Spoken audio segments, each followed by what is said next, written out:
Hello friends, कैसे हो आप सब। जेवाई के यूट्यूब चैनल पर आपका बहुत बहुत स्वागत है। आइए आज हम पढ़ेंगे शब्द के बारे में। शब्द क्या है? शब्द रचना। आइए इसकी परिभाषा देखते हैं। शब्द शब्द विचार हिंदी व्याकरण का दूसरा खंड है, जिसके अंतर्गत शब्द की परिभाषा भेद, उपभेद, संधि, विच्छेद, रूपांतरण, निर्माण आदि से संबंधित नियमों पर विचार किया जाता है। एक या अधिक वर्णों से बनी हुई स्वतंत्र सार्थक ध्वनि शब्द कहलाती है। यानी कि एक या उससे अधिक वर्णों से बनी हुई ध्वनि सार्थक ध्वनि वर्ड कहलाती है, शब्द कहलाती है। जैसे एक वर्ण से निर्मित शब्द न, ना का कोई ना कोई तो अर्थ है, ना का अर्थ है नहीं। और यहाँ पर वाह का मतलब और है। ये एक ही वर्ड की सार्थक ध्वनि है और इन्हें हम शब्द भी कह सकते हैं। वाह का मतलब और, ये शब्द के अंतर्गत आ सकता है। और अनेक वर्णों से निर्मित शब्द कुत्ता, शेर, कमल, नयन, प्रसाद और सर्वव्यापी, परमात्मा आदि भारतीय संस्कृति में शब्द को ब्रह्म कहा गया है। ये क्वेश्चन भी आता है, भारतीय संस्कृति में शब्द को ब्रह्म कहा गया है। ठीक है। शब्द के भेद। आइए जाने आप शब्द के भेद कितने हैं। शब्द के भेद 4 हैं। नंबर 1, व्युत्पत्ति के आधार पर शब्द भेद, उत्पत्ति के आधार पर शब्द भेद। नंबर 3, प्रयोग के आधार पर शब्द भेद और अर्थ की दृष्टि से शब्द भेद। नंबर 1, व्युत्पत्ति के आधार पर शब्द भेद। अब यहाँ पर व्युत्पत्ति के आधार पर भी ये जो है तीन भेद हैं इसके। पहला है रूढ़, दूसरा यौगिक तथा तीसरा है योग रूढ़। ये है व्युत्पत्ति के आधार पर। आइए पहला पढ़ते हैं, रूढ़ शब्द क्या है।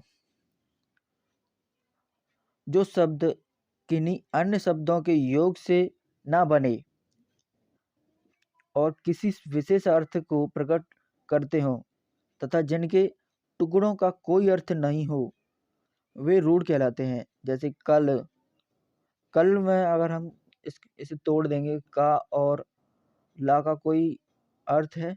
कोई अर्थ नहीं है। और इन्हें जोड़ देंगे तो अर्थ निकलेगा, तो एक शब्द बन जाएगा। लेकिन इन्हें तोड़ेंगे तो कोई अर्थ नहीं है, तो इसलिए यहाँ पर हो जाएगा रूढ़ शब्द। और जैसे पर है, प और रा, इन्हें अगर हम अलग अलग कर देंगे तो कोई अर्थ नहीं है, लेकिन जोड़ेंगे तब एक शब्द बनेगा। और शब्द भी तब बनेगा जब इसका कोई अर्थ है। ठीक है। और जिन शब्दों के तोड़ने पर कोई अर्थ नहीं होता, वहाँ पर रूढ़ शब्द कहलाता है। ठीक है। और देखिए, टुकड़े करने पर कुछ अर्थ नहीं निकलता, अतः ये निरर्थक है। ठीक है। नंबर 2, यौगिक शब्द। शब्द कई सार्थक शब्दों के मेल से बने हों, ये यौगिक कहलाते हैं। जैसे देवालय, देव प्लस आलय। ठीक है। ये कह रहा है शब्द कई सार्थक शब्दों के मेल से बने होते हैं। कौन से शब्द? यौगिक शब्द। यौगिक शब्द जो है कई सार्थक शब्दों के मेल से बने होते हैं। जैसे देव प्लस आलय, देव का भी एक अलग अर्थ है, आलय का भी एक अलग अर्थ है, और दोनों के जोड़ देंगे तो ये हो जाएगा यौगिक शब्द। जैसे कि राजपुरुष, राज प्लस पुरुष, हिमालय, हिम प्लस आलय, देवदूत, देव प्लस दूत आदि, ये सभी शब्द जो दो सार्थक शब्दों के मेल से बने हुए हैं। ठीक है। अब आता है योग रूढ़ शब्द। आइए जाने योग रूढ़ शब्द क्या है। वे शब्द जो यौगिक तो हैं, किंतु सामान्य अर्थ को ना प्रकट कर किसी विशेष अर्थ को प्रकट करते हैं। यानी कि सामान्य अर्थ को प्रकट ना कर किसी विशेष अर्थ को प्रकट करते हैं। जैसे कि यह है पंकज। पंकज का मतलब कमल, ठीक है। और दशानन जिनके यानी कि जिनके पर्यायवाची होते हैं और विशेष अर्थ को प्रदान करते हैं, विशेष अर्थ को प्रकट करते हैं। जैसे दशानन, 10 हैं सर जिसके, अर्थात रावण। पंकज, पंक प्लस ज, पंकज कमल, कीचड़ में उड़ता है, कीचड़ में उत्पन्न होने वाला। सामान्य अर्थ में प्रचलित न होकर कमल के अर्थ में रूढ़ हो गया, अतः पंकज शब्द योग रूढ़ है। इसी प्रकार 10 आनन, मुख वाला रावण के अर्थ में प्रसिद्ध है, ठीक है। आइए अब जाने हम उत्पत्ति के आधार पर शब्द भेद। उत्पत्ति के आधार पर शब्द भेद, ये निम्नलिखित 4 भेद हैं। नंबर 1 तत्सम, तद्भव, देशज, विदेशीय, विदेशज शब्द।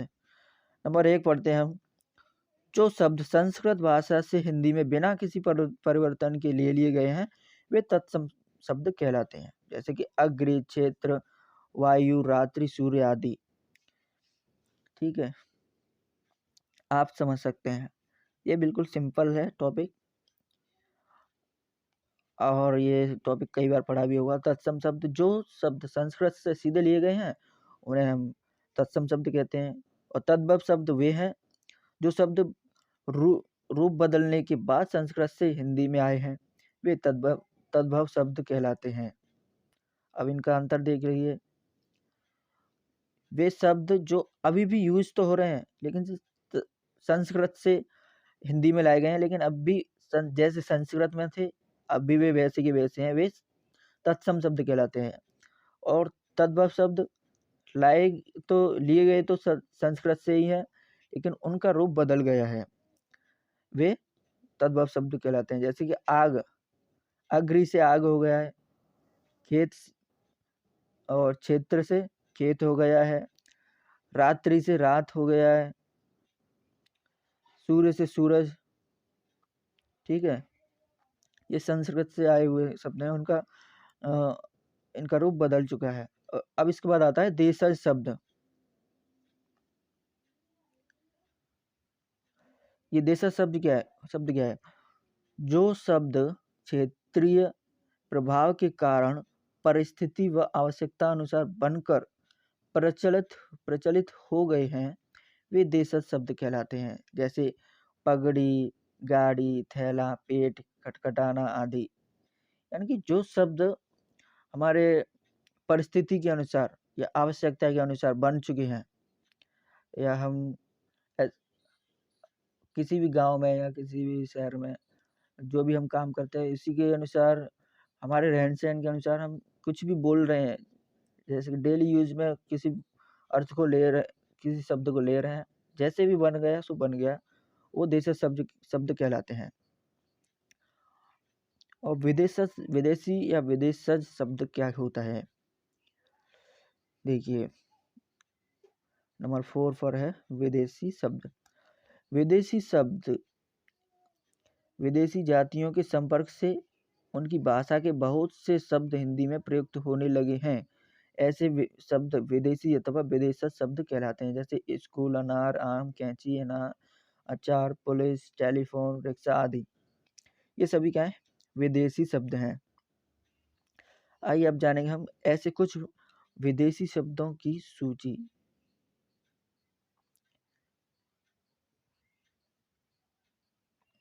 नंबर 1 अंग्रेजी शब्द। अंग्रेजी शब्द कौन से हैं? College, pencil, radio, television, doctor, letter box, pen, ticket, machine और सिगरेट, साइकिल, बोतल आदि। इन शब्दों को हम हिंदी में ज्यों का त्यों यूज करते हैं। ये अंग्रेजी से आए हुए शब्द हैं, लेकिन हम इन्हें हिंदी में भी जैसा कि तैसा यूज कर लेते हैं। उसके बाद आता है फारसी शब्द। फारसी शब्द में क्या है? ये अनार का क्या है, फारसी शब्द है। चश्मा क्या है, फारसी शब्द है। जमींदार क्या है, फारसी। दुकान, दरबार, नमक, नमूना, बीमार, बर्फ, रूमाल, आदमी और चुगलखोर, गंदगी, चापलूसी आदि, ये सब है फारसी शब्द। और इनका ज़रूर स्क्रीनशॉट ले लीजिएगा, क्योंकि ये एग्ज़ाम में, हर एग्ज़ाम में कहीं ना कहीं पूछे ही जाते हैं। इनमें से एक ना एक फंस ही जाता है। आइए अब आते हैं अरबी। अरबी में क्या आता है, औलाद, अमीर, कत्ल, कलम, कानून, खत, फ़कीर, रिश्वत, औरत, कैदी, मालिक, गरीब, ये आदि शब्द अरबी शब्द हैं, ठीक है। तुर्की में क्या आता है, कैंची, चाकू, तोप, बारूद, लाश, दरोगा, बहादुर आदि, पुर्तगाली, अचार, आल आलपीन, कारतूस, गमला, चाबी, तिजोरी, तौलिया, फीता, साबुन, तम्बाकू, कॉफ़ी, कमीज़ आदि। ये तुर्कियों का काम ही ऐसा हुआ था कि ये लोग हमारे देश में आए और इन्होंने, इनका काम ही ऐसा था कि लड़ना झगड़ना। और देखिए इनसे शब्द भी ऐसे आए हैं, कैंची, चाकू, बारूद, लाश, दरोगा, बहादुर। ये लोग लड़ने में ज़्यादा रहे हैं, लूट पाट करना है, ऐसे गंदे काम इन्होंने ज़्यादा किए हैं। ऐसे इसी वजह से इनकी भाषा से शब्द भी ऐसे ही आए हैं। इसके बाद आता है फ्रांसीसी शब्द। फ्रांसीसी में क्या है, पुलिस, कार्टून, इंजीनियर, कर्फ्यू, बिगुल आदि, यह है फ्रांसीसी। चीनी क्या है, तूफान, लीची, चाय, पटाखा आदि। अब पहचानना, चाइनीज, चाइनीज तूफान होता है ना, कुंफू, तूफान, थोड़ा मैच करके देख सकते हैं आप। लीची, चाय, पटाखा आदि, ये चीनी शब्द है, ठीक है। उसके बाद है यूनानी। यूनानी के हैं टेलीफोन, टेलीग्राफ, एटम, डेल्टा आदि। जापान का है रिक्शा, और डच से है बम, डचों ने बम, ठीक है। उसके बाद आता है प्रयोग के आधार पर शब्द भेद। प्रयोग के आधार पर शब्द भेद निम्नलिखित 8 भेद हैं, ठीक है।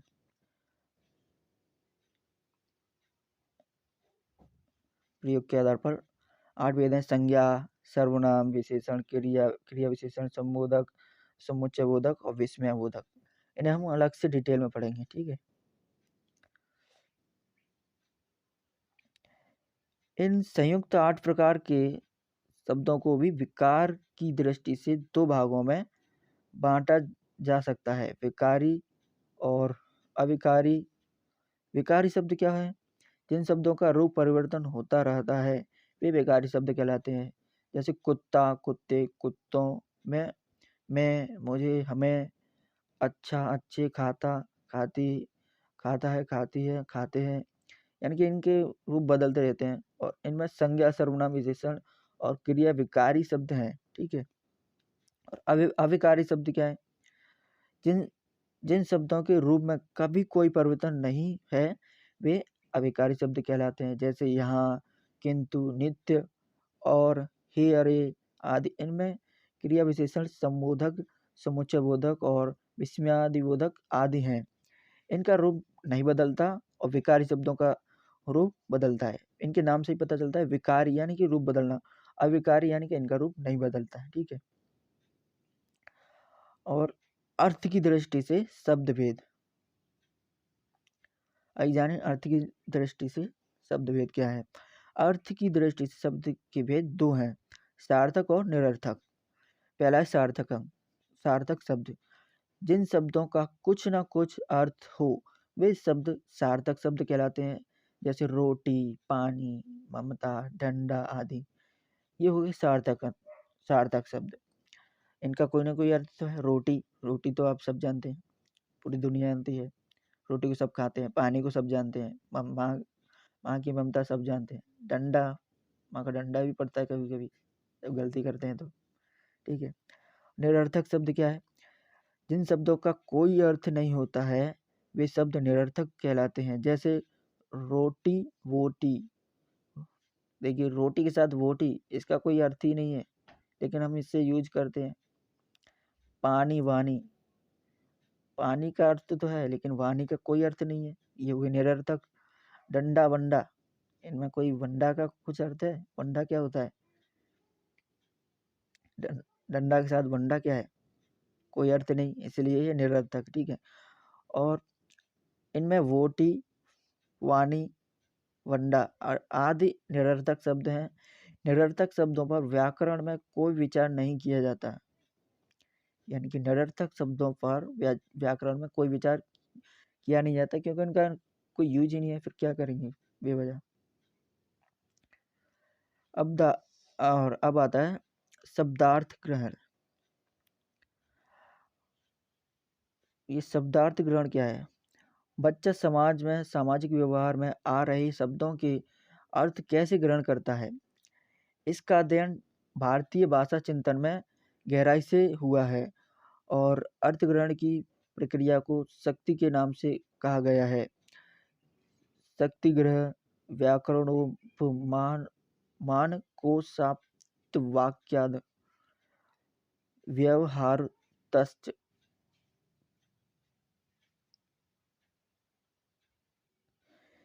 इस कारिका में अर्थ ग्रहण के 8 साधन हैं। नंबर 1 व्याकरण, उपमान, कोश, आप्त वाक्य और बृहद व्यवहार या लोक व्यवहार, वाक्य शेष, विवृत और सिद्ध पद सान्निध्य। ठीक है। उसके बाद आता है शब्द शक्ति।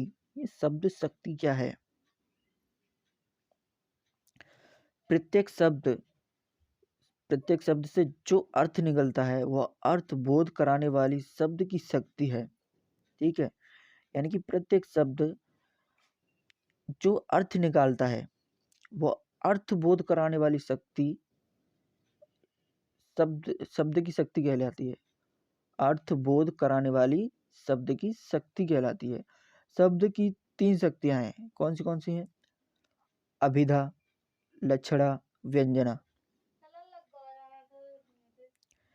ये शब्द भी 3 प्रकार के होते हैं, वाचक, लक्षण, व्यंजक। इसके बाद आता है इनके अर्थ भी 3 प्रकार होते हैं। इनके अर्थ भी 3 प्रकार के होते हैं, वाच्यार्थ, लक्ष्यार्थ और व्यंग्यार्थ। उसके बाद है वाचक शब्द। वाचक शब्द यानी कि शब्द साक्षात संकेतित अर्थ का बोध होता है। वाचक शब्दों के 4 भेद होते हैं। आइए जाने कौन से। नंबर 1 जातिवाचक शब्द, गुणवाचक शब्द, क्रिया विशेषण और द्रव्यवाचक शब्द। और इनके बारे में हम संज्ञा में डिटेल से जानेंगे।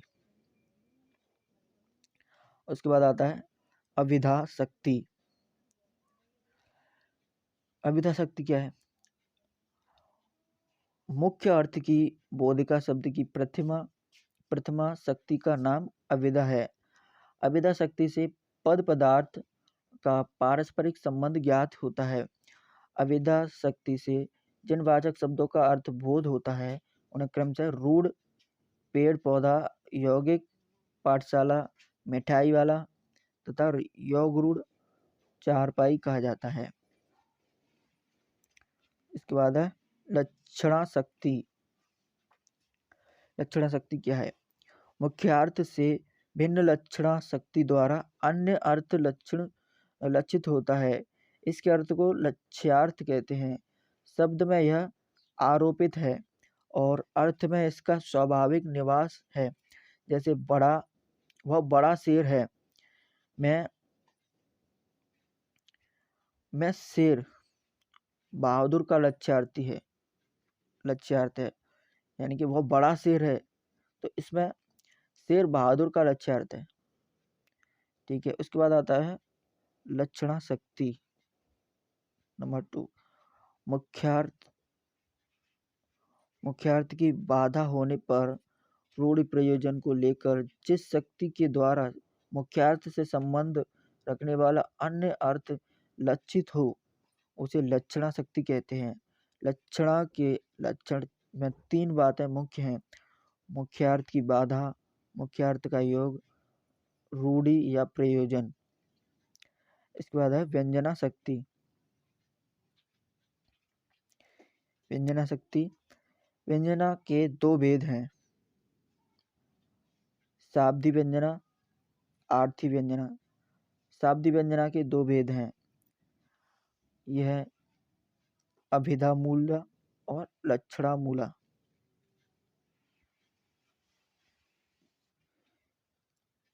इसी के साथ दोस्तों वीडियो को समाप्त करते हैं। अब आगे की जानकारी हम नेक्स्ट वीडियो में देंगे और वीडियो को लाइक करें, सब्सक्राइब करें। Thanks for watching this video.